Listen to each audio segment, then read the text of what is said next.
안녕하세요. 백상훈 목사입니다. 바깥 날씨가 매우 춥습니다. 겨울철 한파가 위세를 부리고 있는데 날씨가 추울수록 우리들의 마음은 더욱더 따뜻해지기를 바라고 주님을 향한 사랑의 열정은 더욱더 뜨거워지시기를 바랍니다. 오늘은 12월 16일 수요일 아침입니다. 오늘 주신 하나님의 말씀은 역대하 34장 1절부터 13절까지의 말씀입니다. 오늘 본문은 요시야 임금에 대해서 다루고 있는데요. 요시야 임금은 여호사밧과 히스기야와 더불어 유다의 3대 개혁군주 중에 한 사람입니다. 성경이 세 사람을 일컬어 하나님 보시기에 정직하게 행하여 그의 조상 다윗의 길을 걸은 사람이다 라고 평가하고 있습니다. 그러나 사실 요시야는 매우 비극적인 삶을 살았던 비운의 왕입니다. 그의 아버지는 아몬이었는데요. 아몬은 24살의 나이에 반역자에 의해서 살해를 당합니다. 그때 아들 요시야의 나이가 8살이었었고 그래서 요시야는 8살 때 왕에 등극한 것입니다. 어린 시절 아버지로부터 한참 사랑을 받고 커야 할 요시야. 그러나 그의 아버지가 일찌감치 반역자에 의해서 살해를 당했기 때문에 요시야는 어린 시절부터 반역자에 관한 트라우마가 얼마나 컸겠습니까? 아버지에 대한 사랑에 대한 갈망이 또한 얼마나 많았겠습니까? 이렇게 과거의 아픔의 상처는 그가 한평생 살아가는 동안에 많은 트라우마, 부정적 흔적을 갖게 마련입니다. 예컨대 그는 아마도 어린 시절 신하들을 믿기가 어려웠을 것이고 또 주변의 사람들을 신뢰하기가 어렵지 않았겠습니까? 마음대로 자신의 정책을 펴기도 어려웠을 것입니다.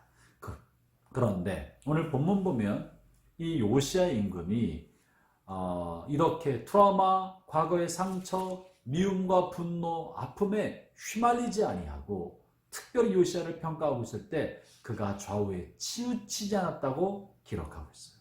이 다른 임금들에게는 나타나지 않은 표현인데요. 2절을 제가 읽어보겠습니다. 여호와 보시기에 정직하게 행하여 그의 조상 다윗의 길로 걸으며 좌우로 치우치지 아니하고 좌우로 치우치지 않고 반듯하게 정로를 걸었다는 것입니다. 저는 본문을 묵상하면서 이것은 요시야의 어린 시절의 이 상처로부터 그가 매몰되지 않았다는 것을 말해주는 것으로 보이는 거예요. 사람들은 누구나 다 그 마음속에 아픔의 상처, 과거의 아픔의 상처와 미움의 대상, 원망할 만한 일이 생기면 그때로 감정이 쏠리게 마련입니다.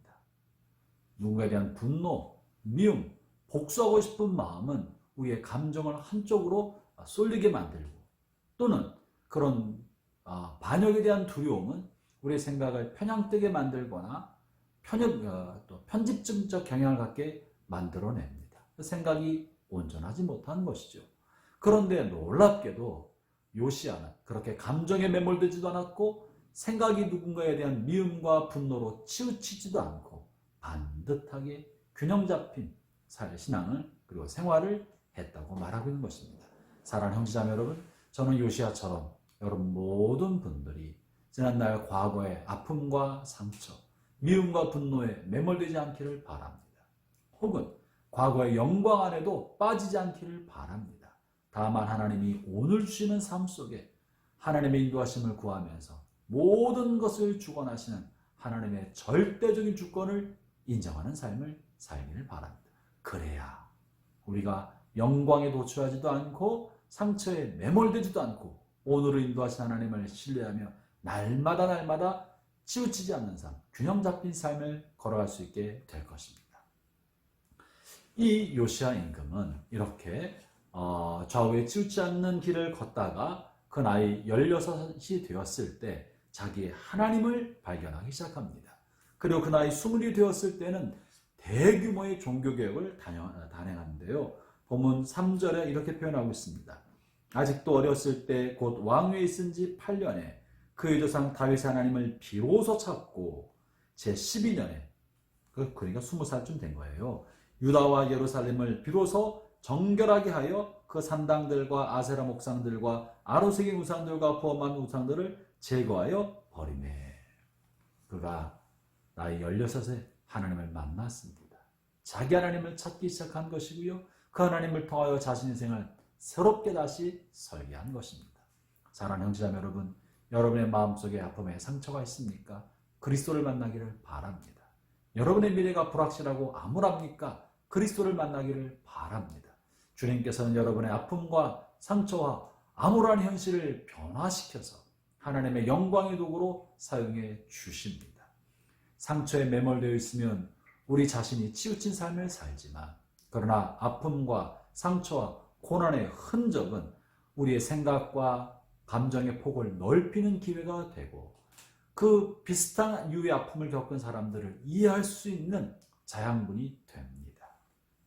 이것을 통과한 사람만이 더 많은 사람을 품을 수 있는 진짜 리더가 될 수 있는 것이죠. 놀랍게도 이 아픔을 가졌던 요시야 임금은 훗날 자신이 다스리는 유다를 넘어서서 빼앗긴 나라 황폐해진 북이스라엘까지도 종교개혁을 단행하고 그들도 하나님께로 돌아오도록 하는 대규모의 종교개혁, 신앙의 개혁을 일으켜 내게 됩니다. 그것이 본문 6절에 실려 있는데요. 6절에 이렇게 말합니다. 또 므낫세와 에브라임과 시므온과 납달리까지 사면 황폐한 성읍들에도 그렇게 행하여 제단들을 허물며 아세라 목상들과 아로새긴 우상들을 빻아 가루를 만들어 온 이스라엘 땅에 있는 모든 태양상을 찍고 예루살렘으로 돌아왔더라. 유다 땅에만 종교개혁을 한 것이 아니라 아시리아에 의해 패망한 황폐해진 성읍인 북이스라엘 전역에도 우상을 혁파하고 하나님께로 돌아올 수 있도록 만들었던 일을 했던 것입니다.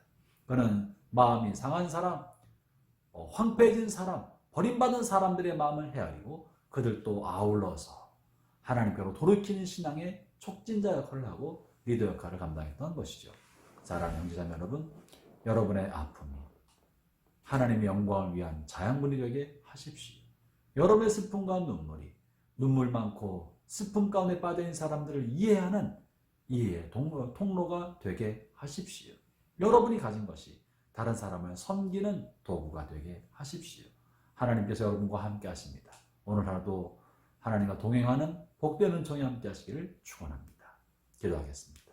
하나님 아버지 감사합니다. 므낫세가 과거의 아픔과 상처에 매몰되지 않고 하나님의 말씀을 따라 하나님을 경외함으로 균형감각을 가지고 인생을 살았던 것처럼 오늘 모든 성도들이 과거의 영광이나 상처에 매이지 않고 하나님의 말씀을 따라 좌우로 치우치지 않은 삶을 살아가도록 성령의 도와 주옵소서. 예수님 이름으로 기도합니다. 아멘.